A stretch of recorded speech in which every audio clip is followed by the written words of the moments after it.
નમસ્કાર, હું રાજ. આપ જોઈ રહ્યા છો સ્પાર્ક ટુડે ન્યૂઝ. વર્ષી તપના તપસ્વીઓનો ભવ્યાતિ ભવ્ય વરઘોડો નીકળ્યો. આ વરઘોડામાં આચાર્ય પુણ્યપ્રભસુરી સહિત 20 જેટલા સાધુ સાધ્વીજી ભગવંતો જોડાયા હતા.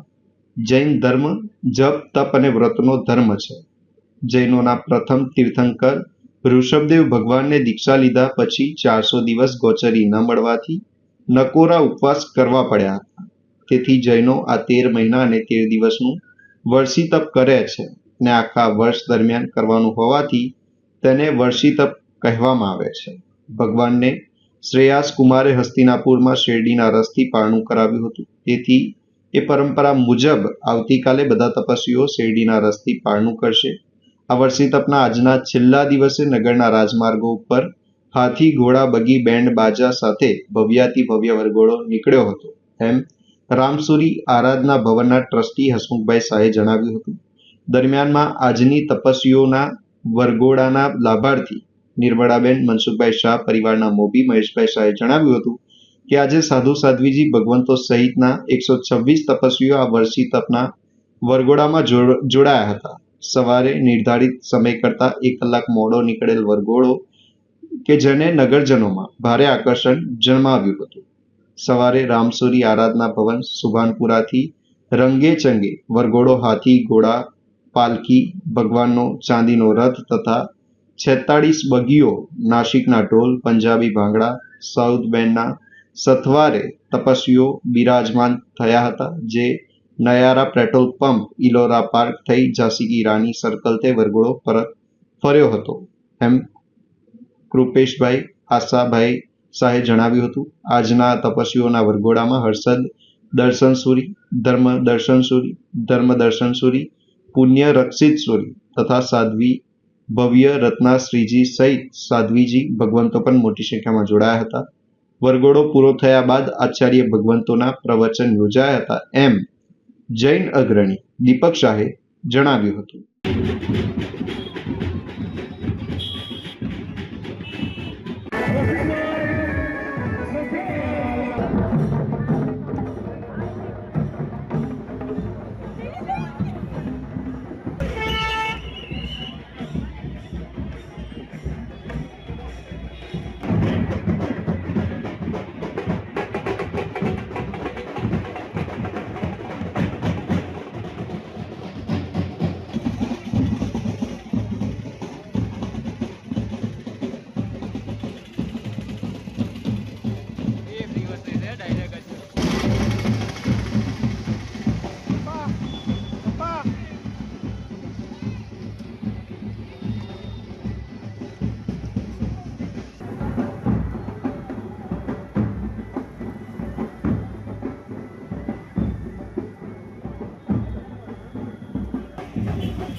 આજે સુભાનપુરા રામચંદ્રસુરી સમુદાયના આચાર્ય ભગવંતો સાધ્વીજી ભગવંતો અને 126 જેટલા સાધુ સાધ્વી ભગવંતો સહિત વર્ષી તપના તપસ્વીઓની શોભાયાત્રા વરઘોડો એ આરાધના ભુવન રામસુરી આરાધના ભુવન સુભાનપુરાથી નીકળ્યો, ન્યારા થઈને ઇલોરા પાર્ક અને ત્યાંથી ઝાંસીની રાણી સર્કલ થઈને પરત આવ્યો.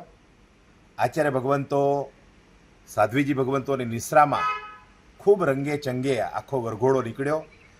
આ જે વરઘોડો જે નીકળ્યો છે, તપસ્વીઓ 400 દિવસના એમને ઉપવાસ કર્યા છે.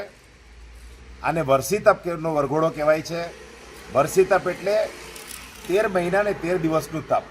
ભગવાન ઋષભદેવ પહેલા તીર્થંકર જૈનોના કે જેઓ દીક્ષા લીધા પછી બધે વિચરે છે ગોચરી માટે, પણ કોઈને ખબર નથી હોતી, કેમ કે રાજા હોય છે અને રાજા હોય છે એટલે કોઈ એને ખાવાનું નથી આપતા, પણ પોતાની કન્યા આપે, પોતાના હીરા મોતી માણેક ઝવેરાત સોનું ચાંદી આવું આપે.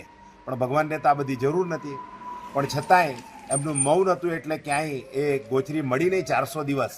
અને હસ્તિનાપુર ભગવાન આવ્યા ત્યારે શ્રેયાંસનાથ જે શ્રેયાંસ કુમાર જે હતા એમને તાજો શેરડીનો રસ એમના ઘરે આવેલો ને એમને પોતાને પૂર્વભવનું જ્ઞાન થયું કે આ તો જૈન મહાત્મા છે અને એમને આવો રસ વગેરે વરાવી શકાય, બીજી કોઈ વસ્તુ લે નહીં.